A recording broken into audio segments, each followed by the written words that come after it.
Throughout football history, there's only been one classic striker to ever win the Ballon d'Or 3 times, the most of anyone who's ever played at the 9 position. That man is no other than Marco van Basten. So just how good of a player was he to win that award that many times? And where does he rank among the all-time greatest footballers? Let's find out. Marco van Basten was born in the Netherlands and spent his entire childhood learning about the game of football, playing for a local team since the age of 6. Van Basten's family was also heavily influenced by the game. In fact, his older brother Stanley had even aimed to be a professional footballer, but just wasn't quite good enough. Marco, on the other hand, was the hidden gem in the family and had incredible potential as a young player. Ajax would hear of this local sensation and sign him when he was only 16 years old, which is quite ironic as they were the same club that had rejected his older brother Stanley years back. Van Basten would make his professional debut for Ajax in the very same season that he signed his contract. Amazingly enough, he would go on as a substitution for no other than the late, great Johan Cruyff. Quite fitting, knowing how great his career would end up as well. But back then, nobody had any clue just how great the 16-year-old Van Basten would become. It would take him less than a year to start making a big name for himself, as the very next season he would score 13 goals in 25 appearances, helping Ajax win back-to-back Eredivisie titles, even seriously challenging the current European top scorer and first-choice striker for the Netherlands, Wim Kieft, for his starting spot in Ajax. He would go on to impress the club management so much that they would sell Kieft the very next season just to open up a spot for Van Basten and solidify his role as the starting striker. By his third year in the 1983-1984 season, Van Basten would break out as a young superstar. The 19-year-old would be named Eridivisie's top goal scorer for the season and also win the European Silver Boot as the second highest goal scorer in Europe by scoring 31 goals in 31 appearances, something incredibly insane for his age. Fellow Dutchmen were saying that he would be the country's next generational talent, like Johan Cruyff. Although they played quite differently, they just showed so much talent at their position that watching Ajax's young star was a must for football fans back then.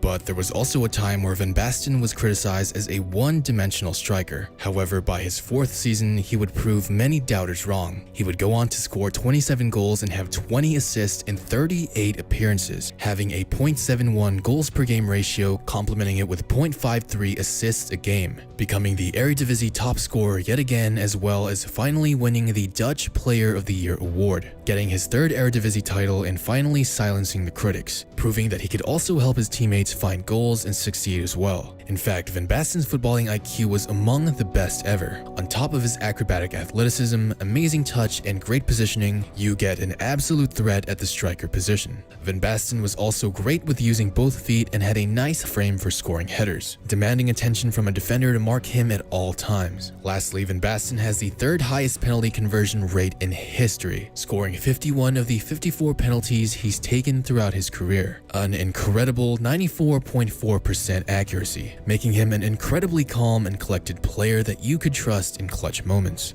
In the 1985-86 season, Van Basten would have a monstrous 39 goals and 4 assists in 34 appearances, an insane 1.15 goals a game, finally winning him the European Golden Boot, winning the Eredivisie Top Goal Scorer award for a 3rd time, and also winning the Dutch Cup. But he wasn't done there, as on his 7th and last year with Ajax, Van Basten would have the highest goal scoring season of his career with a mind-blowing 44 goals and 9 assists in 43 appearances, winning back-to-back Dutch Cups as well as the UEFA Cup. Van Basten was known as the best striker in the world and to some, even the best player in the world, but had yet to win anything official to warrant that title. Every club in the world wanted Van Basten as he was a proven goal-scoring beast, but later that year in 1988, as fate would have it, a reviving AC Milan would pick him up and sign him as their go-to striker to help revive their declining team at the time. However, some concerning health issues would start rising up for Van Basten around this time, which we'll get back to later on, as it would be important in the future.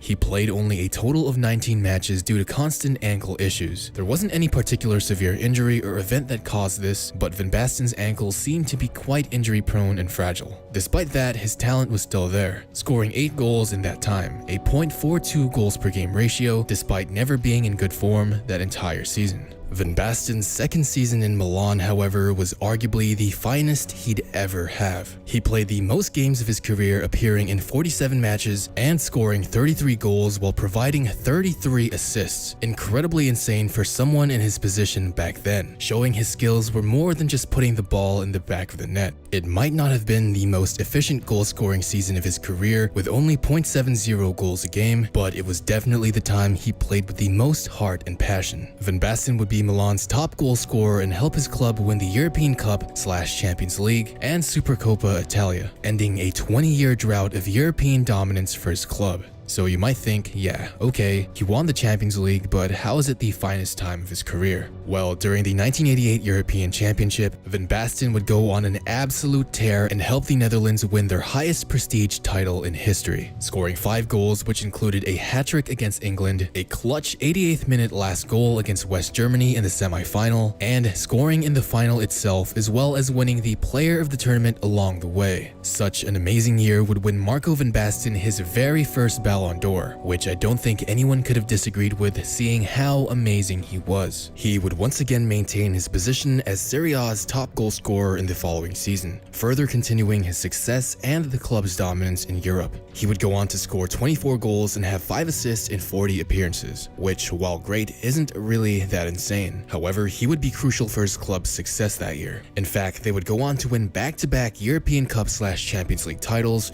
where he would once again come up big in the final against Benfica by providing the game-winning assist to his fellow countryman Frank Rijkaard to win 1-0, along with winning the Intercontinental Cup and the European Super Cup. And Van Basten would win back-to-back Ballon d'Ors as well. Van Basten just happened to be the biggest talent and top goal scorer in his club, who absolutely dominated the past 2 years. He was so valuable for his club, in fact, that after a fallout with former manager Arrigo Sacchi, AC Milan owner Silvio Berlusconi sacked Sacchi just to make his star player happy. And it wasn't like Sacchi was any other manager as well. He was responsible for reviving AC Milan to its former greatness, so you know just how important Champions League quarterfinal by Marseille. And of course, Van Basten led the club in scoring yet again. Now, in the 91-92 season, they had finally taken the Serie A title back, with Van Basten scoring the most goals in the Italian league since 1965, ending the season with 29 goals and 13 assists in 38 appearances, a .76 goals per game ratio, something people were more used to seeing from Van Basten. Interestingly, Van Basten was also the first player to ever score 4 goals in a single Champions League match, which was an immortalized performance with the iconic picture of him scoring one of his goals during that match with no other than a bicycle kick. I'm sure you can imagine just how incredible 4 goals in the Champions League back then must have been. It's just like if we see Ronaldo or Messi score a new single game record for goals. Van Basten was that type of player in his time. Van Basten's final year for Milan in the 1992-93 season saw him scoring 20 goals and getting 5 assists in 22 appearances, his most efficient goal-scoring year in Milan with .90 goals a game. Amazing to see even after 7 years with the club. He still had more to show the world. Milan would continue their unbeaten run from the previous season to finally end with 58 matches without losing. This would impress even the doubters that said Van Basten was finished. He would win his 3rd Ballon d'Or, making him the 3rd player in history after Johan Cruyff and Michel Platini to have ever won the award at least 3 times.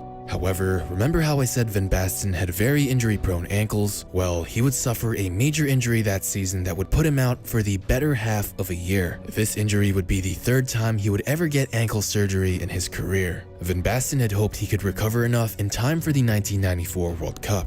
But as history would have it, he would never recover. He tried many times over the course of 2 years to complete his rehabilitation, but his body just couldn't handle it and he could never play again. He unfortunately had to sit on the sidelines to watch his club win their 3rd Champions League title during his time with Milan, and everyone knew that he wanted to be on the pitch. Unlike many athletes that I've talked about who have suffered the most horrendous injuries and made comebacks, even though they weren't anywhere near their old form, Van Basten just wasn't lucky enough to return. He would admit defeat over his battle for recovery on August 17, 1995, with an incredibly emotional farewell at the San Siro Stadium. I mean, just imagine, by the time he won his third Ballon d'Or, he was only 28 years old. He could have easily played 5 more years and have been playing at a high level if he had never had that third surgery. Milan was still a dominant team without him, so imagine if he'd been there the whole time. I honestly believe he would have won at least 1 more Ballon d'Or during his career. He was just too great. He maybe could have even won 5. We'll honestly never know. That's why I believe Van Basten is football's biggest what if. No other player really had the same story as him, finishing his career so early despite having so much success. It's really sad to think about.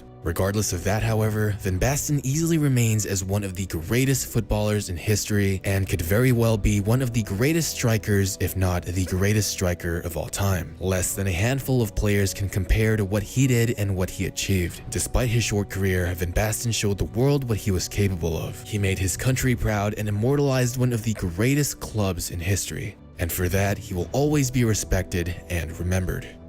But before you guys click off, I know I've been gone for a while and I just want to let you know that I've been really busy lately for my final semester at university, but I'm happy to announce that I finally finished and I can finally focus on doing YouTube full time, which means a lot more videos will be coming your way. It's been a crazy journey because when I first started, I didn't really know what I was doing, but luckily, thanks to today's sponsor Skillshare, gaining knowledge or learning new skills can be fun, easy, and hassle-free. Skillshare is an online learning community with thousands of inspiring classes for creators. It's made specifically for learning, meaning that there are no ads and they're always launching new premium classes, so you can stay focused and follow wherever your creativity takes you. There are so many to choose from in just video making alone, including storytelling, script writing, editing, and even Photoshop skills, which I use all of to make my videos. I've seen so many of you telling me you're interested in starting a football channel of your own, but don't know exactly what to do, so Skillshare is the perfect place to go. Personally, I feel like Marquise Brownlee explores all these topics perfectly and makes it so easy to understand